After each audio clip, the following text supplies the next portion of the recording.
Iris பகுதி அப்படின்னா இந்த வெள்ளை பகுதிக்கு பக்கத்துல அந்த கருப்பா ஒன்று இருக்கும். கவனிச்சிருப்பீங்க. ஒரு சிலருக்கு கருப்பா இருக்கும், ஒரு சிலருக்கு ப்ளூ கலர்ல இருக்கும், ஒரு சிலருக்கு பிரவுன் கலர்ல கூட இருக்கும். அதுதான் ஒரு சில blue iris, black iris, brown iris எல்லாம் சொல்லுவாங்க. அந்த ஐரிஸ் பகுதியில ஏதாவது பலவீனம் அடையும் பொழுதுதான் அதற்கு பேர் வந்து குளுக்கோமா அப்படின்னு பேர் வச்சிருக்காங்க. என்ன நடக்கும் அப்படின்னா, அந்த ஐரிஸ் பகுதிக்கு சென்டர்ல தான் பியூப்பிள் அப்படின்ற ஒரு பகுதி இருக்கு. அந்த பியூப்பிள் தான் நம்ம பாக்குற பார்வையை, ஃபார் எக்ஸாம்பிள் லென்ஸ் மாதிரி நம்ம லென்ஸ் வச்சு பார்க்கும்போது என்ன பண்ணுவோம்னா, தூரமா இருக்க பொருளை நல்ல விரிச்சும் கிட்ட இருக்க பொருளை லென்ஸை சுருக்கி பார்ப்போம். அதே விஷயத்தை தான் அந்த பியூப்பிள் பண்ணுது. ஏன்னா நீங்க அந்த பியூப்பிளை நல்லா கவனிச்சீங்கன்னா தெரியும். இருட்டில் போனீங்கன்னா நல்லா அந்த பியூப்பிள் நல்லா விரிவடையும். பாத்தீங்கன்னா தெரியும். அதுவே ஒரு வெளிச்சமான இடத்துல வந்தீங்கன்னா, வெளிச்சத்தை பாக்குறீங்கன்னா அந்த பியூப்பிள் வந்து சுருங்க ஆரம்பிச்சிடும். ஏன்னா அப்பதான் அந்த கதிர்வீச்சு நம்ம கண்கள்ல இருக்க நரம்ப பாதிக்காம பாதுகாக்கிறதுக்கு ரொம்ப முக்கியத்துவம் வாய்ந்ததா இருக்கு. அந்த பியூப்பிளுக்கு பின்னாடிதான் லென்ஸ் அப்படின்ற ஒரு பகுதியும் இருக்கு. அந்த லென்ஸ் மூலியமா தான் நம்ம பாக்குற ஆப்ஜெக்ட் பட்டு ரெட்டினால பட்டு ஆப்டிக் நர்வ் மூலியமா மூளைக்கு கமாண்ட் போக ஆரம்பிக்கும். இந்த இரிஸ் பகுதி, அதாவது இந்த ஸ்க்ளீரா பகுதியை உள்ள ஃபுல்லா விட்டீரியஸ் ஹியூமர் அப்படின்ற ஒரு லிக்விட் ஃபார்ம் இருக்கு. அந்த லிக்விட் ஃபார்ம் என்ன பண்ணுது அப்படின்னா, உங்களோட கண்களுக்கு ஒரு ஷேப் கொடுக்கறதுக்கும், இன்னும் ரொம்ப முக்கியமானது உங்க பார்வை நல்லா தெளிவா இருக்கிறதுக்கும் அது உள்ள இருக்க அந்த நீர்த்தன்மை தான் ரொம்ப முக்கியம்.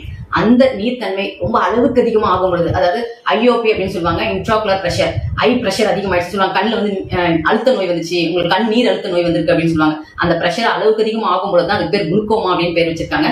ஏன்னா அந்த இடத்துல அழுத்தம் பிரஷர் அதிகமாகும் பொழுது நம்மளுடைய இந்த கண்கள் அந்த ஐரிஸ் பகுதியெல்லாம் வீங்கி போயிருக்கு. ஏன்னா தண்ணீர் அங்கே அளவுக்கு அதிகமானாலும் அங்கே பிரஷர் அதிகமாகும். அந்த பிரஷர் அதிகமா இருக்கனால அதை சுத்தி இருக்க ஆப்டிக் நர்வ்ஸ் எல்லாமே டேமேஜ் ஆகும். டேமேஜ் ஆகுனால நம்ம பாக்குற பார்வைகள் சரியா நமக்கு தெரியாம ஒரு மாதிரி மங்கள ஆரம்பிக்கும். அப்படி இல்லைன்னா அப்படியே அலையா போக ஆரம்பிக்கும். ஸோ இந்த கண் அழுத்த நோய் வந்துச்சுன்னா உடனே நிறைய ட்ரீட்மெண்ட் கொடுக்கணும் அப்படின்னு சொல்லுவாங்க. ஏன்னா அந்த அழுத்தத்தை கம்மி பண்ணணும், அதில் இருக்க நீரை கம்மி பண்ணணும். ரொம்ப முடியாதவங்களுக்கு ஒரு சிலருக்கு அதை வந்து கட் பண்ணி அந்த நீரை வந்து ட்ரைனேஜ் பண்ற மாதிரி ஆப்ரேஷன் பண்ணி விடுவாங்க. பட் நம்ம இயற்கையை அதை எப்படி சரி பண்ணலாம் அப்படின்னா, அளவுக்கு அதிகமாக அங்கே தண்ணி இருக்கு, அந்த தண்ணியை இயற்கை முறையில வெளியேற்றணும் அப்படின்னா, ஜஸ்ட் காலையில அந்த சூரிய வெளிச்சத்தை ரெகுலரா அந்த சூரிய வெளிச்சத்தை அப்படியே பார்த்துட்டே இருக்கணும். எவ்வளவு நேரம் பார்க்கலன்னா, அதிகபட்சம் 3 to 5 நிமிஷம் கண் சிமிட்டாம பார்க்கணும். ஒரு சூரியன் காலையில நல்லா உதிச்சு வரும்பொழுது, ஒரு 6-7 மணிக்கு வரும்பொழுது அந்த சூரியனை நம்ம கண் சிமிட்டாம பார்த்தோம் அப்படின்னா அங்க இருக்க நீர் வந்து ட்ரை ஆக ஆரம்பிக்கும். ஏன்னா நம்மளுக்கு நீர் இருக்கணும், அளவுக்கு அதிகமா ஆகக்கூடாது. 3 நிமிஷம் அல்லது 5 நிமிஷம் போதுமானது, அதற்கு மேல வேண்டாம். தினமுமே ஒரு வாரம் தொடர்ந்து செஞ்சீங்கன்னா அங்க நீர் வந்து கொஞ்சம் குறையும். அதாவது ஐஓபி பிரஷர் வந்து கம்மியாகும் பொழுது நம்மளுக்கு அந்த குளுக்கோமா வந்து வெளியேறலாம். இன்னும் பயிற்சியில பாத்தீங்க அப்படின்னா, ஜோதி டெட்டக்கா உங்களுக்கு ஃப்ரண்ட்ல ஒரு மெழுகுவத்தி ஏற்றி வச்சுட்டு அதையும் ஒரு 3 நிமிஷம் 5 நிமிஷம் அதற்கு மேல அந்த பயிற்சி செய்யக்கூடாது, தினமுமே செய்யணும். மெழுகுவத்தில அந்த டிப்பு, அந்த டிப்பு வந்து எரிஞ்சுக்கிட்டு இருக்கும்.